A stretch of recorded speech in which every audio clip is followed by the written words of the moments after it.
Otangni onangni duosi ham onangni. Kamerasi nimadimi? Otangni onangni duosi nima dedim? Hamma narsadan kelyapti. Ha, kech qoldi. Va alaykum assalom. Alaykum assalom.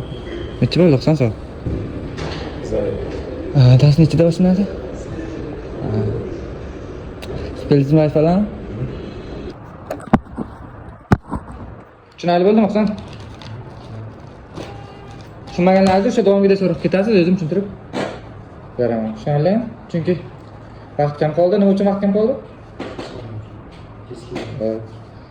Lekin shu konsulat bilan yonlashib keldim shu narsa. Keldim, seni kutdim. O'yin aytdilar. Yo'q dedilar. 7:30 chiqib ketuvdik dedilar. 7:30 chiqib ketuvdik dedilar. Matematikaga kech qolaman deb kitob daftarini olib chiqib ketuvdik dedilar. Onang seni xavotirib nima xayolga borgan? Qalin joydan seni? Alloh borki, natija nimaga qarab beradi? Mehnatga qarab beradi. Duo qilish kerak. Keyin ba'zi sababini qilishingiz bitta misol mana. Yozda daraxt nima qiladi? Meva beradi. Nima uchun? Chunki uni bahorda sen qaragansan, parvarish qilgansan. Agar sen ham hozirdan harakat qilmasang, hozirdan ozroq bo'lsa ham qiynalib harakat qilmasang, sen meva bermaysan kelajakda. Tushundingmi? Bitta narsa kelishing bir qadam sening kelajaging uchun. Yo'q, mana shu kun kelmasa edi deb yashagan o'sha kun.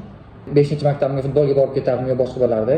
Ishonaman, Xudo olsa zo'r ketadi. Natijalaring boshqalaring. Men senga bitta sarf ekan.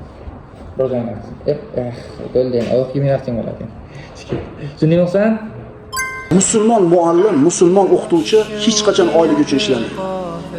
Birinchisi qalbida ixlosi bo'lsin. Alloh uchun ishlayotgan bo'lsin.